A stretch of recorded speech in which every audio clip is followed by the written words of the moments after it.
l'historienne Benda Paranjapé m'emmène dans un temple dédié à Ganga. Faites attention. Oui, Ganga n'est pas seulement un fleuve, c'est aussi une déesse.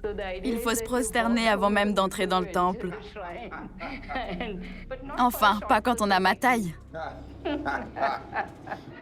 Dans cette pièce, on peut voir Mère Ganga. Qu'a-t-elle dans la main gauche? Elle tient un lotus. C'est censé être une marque de pureté. D'accord. Car lorsque le lotus émerge de la boue, il en ressort sans aucune tache.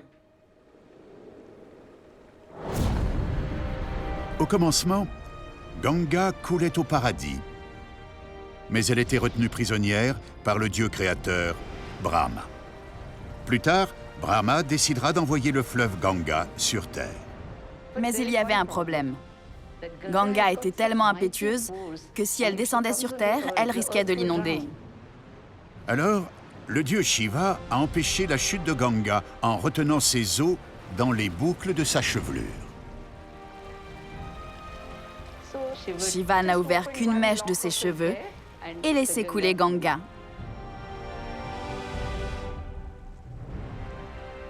Elle est la mère, car elle a donné naissance à tout. Ce fleuve sacré est donc issu d'un fleuve dans le ciel, dans la Voie lactée. On dit que la Voie lactée se reflète dans les eaux du Gange. Les scientifiques disent que l'univers a environ 14 milliards d'années, d'après leurs estimations. Et les hindous, qu'en pensent-ils? Les hindous ne croient pas à une création unique. Ils parlent de cycle de création. D'accord. Et la création primordiale pourrait remonter à 8,6 milliards d'années.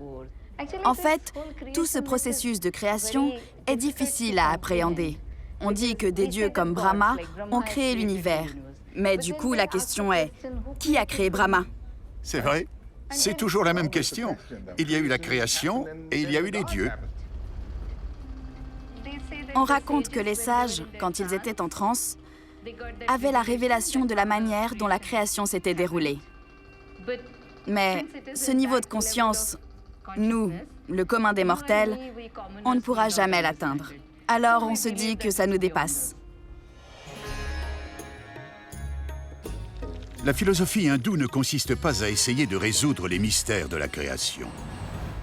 Son but est de remercier chaque jour les forces qui nous permettent d'être ici et qui continuent de nous maintenir en vie, notamment le Gange.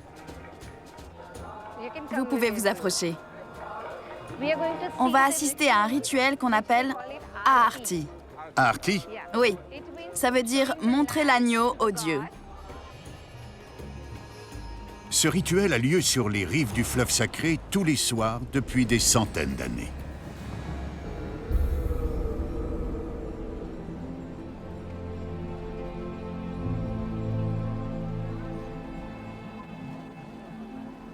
La prière dit « Dieu, tu es comme mon père, tu es comme ma mère, Ma mère, mon existence se confond avec toi. mon existence se confond avec toi. Oui, je ne suis qu'une ombre Je suis un vaisseau qui te contient. qui te contient. C'est beau. 7 prêtres offrent les 4 éléments au Gange: l'eau, l'air, la terre sous forme de fleurs et, le plus important, la lumière qui représente nos âmes.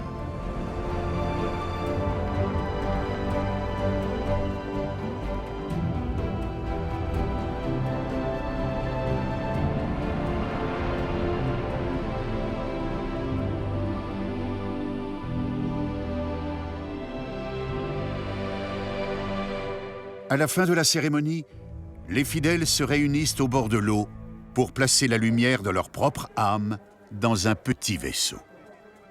C'est notre façon de nous offrir au fleuve. Les bougies emmènent notre âme dans le fleuve. C'est la lumière de mon âme. De l'âme, oui. Et on dit qu'il la prend quand il estime que c'est le bon moment pour nous.